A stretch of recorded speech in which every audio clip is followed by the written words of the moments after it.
Hello and welcome to the Performance Physique podcast. My name is Arj and I am your head coach. This podcast is all about helping you with your running, your nutrition and your training. We take the jargon out of sports science to help you realize your goals faster than ever before. Let's get started. Yes, it's just under 2 weeks until race day. That's right. The London Marathon 2025 begins next Sunday. In the lead up to the big day, we've been getting advice for anyone who may be racing, and joining me once again on the program to share his wisdom is the owner of Performance Physique, head coach and marathon trainer, Arj Tiruchelvam. Thank you so much for joining us this afternoon. People listening to that will be going, yes, I know it's 2 weeks. I'm not quite ready yet. I'm not quite ready. How should your training be looking right now at this point? Hi, Jumoké. It's great to speak to you again. It really, really is an exciting time, isn't it? 12 days to go, and hopefully everything is working really, really well for your training. Hopefully you haven't come across a cropper as such.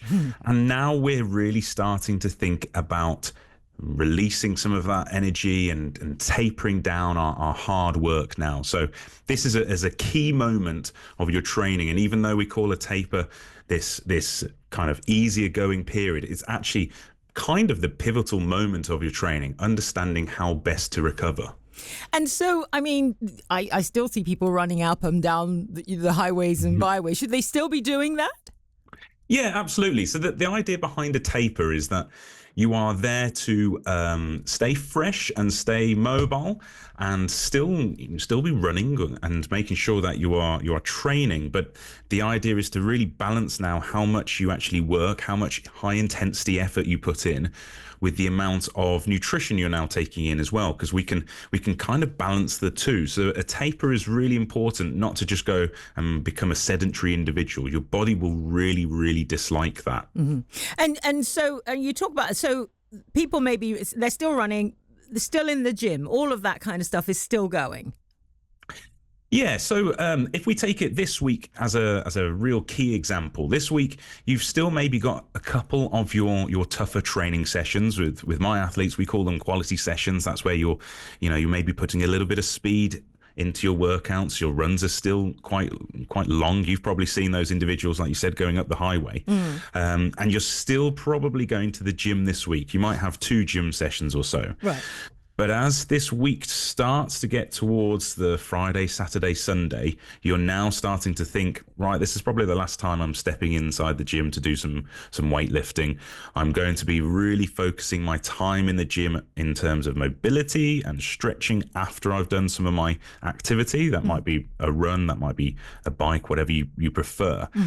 And then as that taper progresses into the final race week, we don't want to skip ahead or anything, but from the 21st onwards, it's the real focus on, right, now my runs are very, very much shorter. Right. I might prefer to do some things on the bike and swimming, but I'm going to stay active. I'm not going to set foot in the gym. I'm just going to focus on stretching. I'm going to make sure I feel really nice and limber. And then usually the day before the marathon, your taper is really, really coming to a peak. And that means you have a very, very short run. Nowadays, people like to call it shakeout runs, shaking the nerves off effectively. And then you're also combining what we call our carbohydrate load. Well, first of all, how long would a shakeout run be? Very, very good question. Typically, they're around 20 to 30 minutes. So it's not particularly long. It's literally there just to make sure you're still active and you're still moving. And for some people, that might be 5 kilometers. For others, that might be 4. Okay. And then let's talk nutrition, because carbohydrates, to carb or not to carb, that is the question. There is one answer to that, and it's always to carb. Right. Yeah, so the carbohydrate load, we've all talked about pasta parties and things like that in the past, and it really is an area which has an awful lot of myth, and it's an area of science that has developed over the last 10, 15 years. So no longer do we really need to think about carbohydrate loading for 7 days. In the past, people would do a taper where they would reduce their exercise and their exercise intensity. and at the same time then be taking on more and more carbohydrate for each of those days. It was a real minefield. It was very, very difficult to balance, and it was actually quite uncomfortable for individuals. The science really shows that if you go really high in carbohydrate, and I mean really, really high in carbohydrate, it's very difficult actually to get this level of carbohydrate within your diet. You can do it for 1 to 2 days. Now, with that in mind, like I've mentioned, it is really uncomfortable. So I generally find a 2-day carbohydrate load of moderately high, and for you and I, we would still say that is an obscene amount of carbohydrate, but it allows it to be a little bit more manageable. And when I talk about obscene amounts of carbohydrate, we do everything based on body weight. Okay. You know, not what your mate's saying, but what your body weight is actually. Yeah.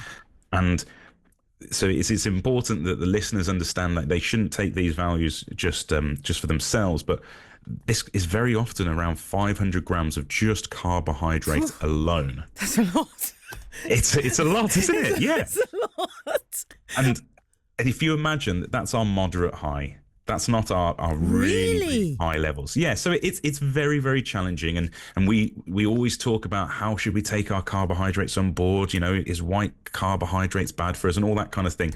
The answer is no. And particularly when you look at endurance sports like marathon running, we actually want really, really low fiber with our carbohydrates. So we want those white starchy pastas, white rice, we want our white bread, all of those kind of things, which perhaps in the past we've been worried might be bad for our health. They're not, but we want to consume those because it means that they go into our muscles and our liver much, much faster and easily. So we struggle when there's fiber attached or we're eating high amounts of fat as well. And you don't want those come race day. So you'll eat like that for a couple of days. You'll have some sweets, you'll have some juice, all the things that, again, a child would love to consume. Right. This is your opportunity to consume them. It's your carbohydrate load. And you'll have that for those 2 days. And then the final element really of that carbohydrate loading is your breakfast on the 27th of April. It's the morning of race day. It's 2 to 4 hours before your start time. And you're going to make sure you consume, again, a really high carbohydrate breakfast with those lovely white starchy carbs and some orange juice just to top up any levels of glycogen. That's how the glucose, the carbohydrate is stored in your body that you might have lost whilst you slept. You know what? That just you saying that fills me with fear because anytime I have rice or anything, well, I don't even like pasta, but all of those kind of things, I fall asleep. I'm like, you're talking about storing glucose. I'm like, I'll be asleep and won't be able to run. So it's kind of a very funny equation. We generally get that sleepiness because our body's trying to digest that food as opposed to what the food is. Right. And this is the importance of having something which is absorbed very, very quickly. You gave me a great segue there, didn't you?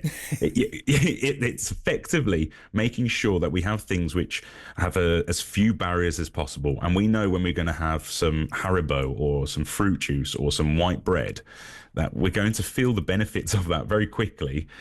And if we can top up those muscles for 2 days, then come race day, we're going to be constantly fueling ourselves during the run. That's what all the listeners who are taking part are going to be doing. They're going to use the fuel stations, the energy gels, and that's going to keep them topped up as they go through the run, because we want to avoid that horrendous wall that usually occurs at about mile 18 to 20.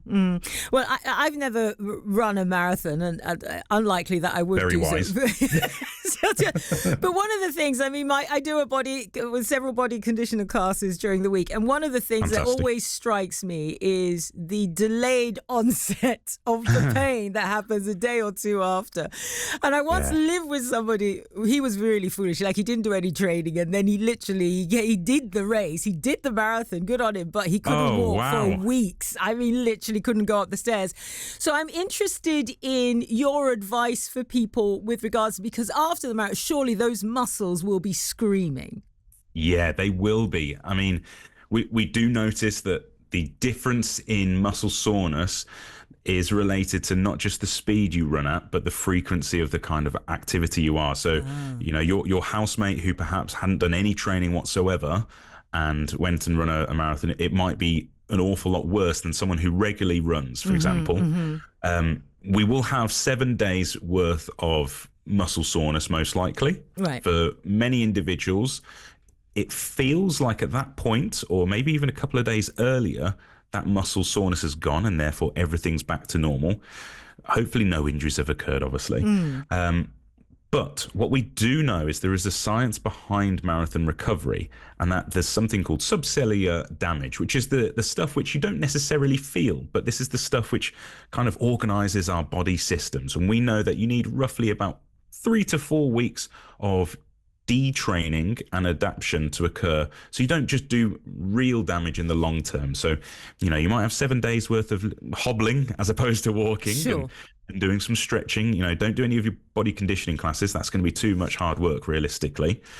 After those 7 days, a little bit of cycling, introduce some light runs if you like, but no real training until you've past 3 weeks usually. Oh, really? So you should wait for 3 weeks. People listening to this are going, really? I should wait 3 weeks? But actually, I'd be like, thank the Lord. I just lie on my couch. I'll go, Ash told me I could lie down and not do anything. This would be It's perfect. your permission slip. Yeah, exactly. And what about those kind of things? Like I'm often told by my trainers, oh, you know, you need to roll over these roller boards or whatever, the foam rollers. Yeah, the foam rollers. Or, you know, I've got that, what's it called? The gun with that just sort of like pummels your muscles and all of this kind of stuff. You can tell me. I use them, but I don't know their names. I mean, are those the kind of things you would encourage people to also engage with once they've finished the marathon, and also before? Yeah, it's interesting. It's a lot of the benefits of those tools are for the individual. They're sometimes pseudo effective. Right. I mean, it's not always the case. You do benefit from increasing warmth in the area, which those activities do, and we do know massage, which those are again a form of, can help loosen muscles. I would be a very brave individual to tell someone who's just run 26 miles to go and basically say, now fire that gun at high velocity into your calves, because it's going to hurt a lot, if I'm brutally honest. The increase in warmth and blood circulation into that area will no doubt help, though. Right. Okay. Well, that's good to know. The other thing, of course, it's a very long run, and I've never run a marathon. You have. So I want to ask this question. I'm trying to ask it as delicately as possible. What if you need to go? What happens? Then you have to go. You have to absolutely go. The race is incredibly well organised. Yeah. There's facilities available at the start. Whether you need it or not, you use those facilities, and make sure you pop off along the trip if you need to as well. Right. Okay. And finally, there will be people who are going to be running in all sorts of things. I mean, we know that there are all sorts of characters. BBC Radio London are covering them. We'll definitely hear about everybody from the fridge to the, I don't know, whatever it might be. Any advice for them? Because they are not only carrying their body weight, they're also carrying other stuff as well. Yeah, for those individuals, first off, you know, my hat off to you. That is unbelievable what those people can do. Second of all, it would be really take into consideration what the weather's going to be like on the day. You know, if it's particularly warm, if it's over 12 degrees, 13 degrees, you're carrying extra weight. That is going to take its kind of punishment on your body with the additional weight. So therefore, slow down your pace ever so slightly. And really the rule to everyone is go off slightly slower than you're tempted to. You know, the adrenaline's running. You want to last the full duration. So make sure you plan those first few kilometers at the pace that you think sensible. And try your best to stick at it, even though everyone and everything is buzzing when you're on that start line. Yeah, it's interesting you mentioned that, because I think psychologically, as soon as that gun goes off, and I know in my own little running, I'd be like, and I'm off I go. I'm trying to be the hare, whereas I should really try and be, you know, something slower like a snail, etc. But there's also a mental thing that you've mentioned there that's really important about being able to get into your own zone rather than everybody else's zone. Yeah, absolutely. This is your race day. London is notorious for being a very fun marathon and one of the best supported, if not, you know, the best supported marathon in the world. So do bear that in mind. It's not necessary to go and get a personal best on the day. It's making sure you enjoy the race.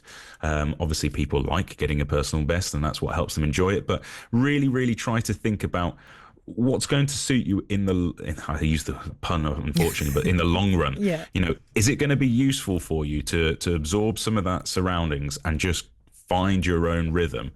Or is it going to be useful for you to follow the person in front of you and try and beat them at mile 2 when you actually could do it at mile 25? Arj, it's always a joy. Thank you ever so much for joining us this afternoon. It's so My pleasure. so much advice, and and listen, if you are running the marathon, BBC Radio London will be with you every step of the way this on Sunday the 27th of April. That was the owner of Performance Physique, head coach and marathon trainer Arj Tiruchelvam, and they were giving us his tips for the London Marathon. Don't forget, full coverage on the day. It's a very, very exciting day. And listen, good on you to anybody who is running in the event. Thank you very much for listening to the Performance Physique podcast. Don't forget, you can find us on Instagram. It's at performance_physique. You can find us on Facebook, Performance Physique, or if you just head to performancephysique.co.uk, and we'll do our very best to help you. It will mean the world to me, though, if you can share this podcast with one friend this week. Right, for now, take care.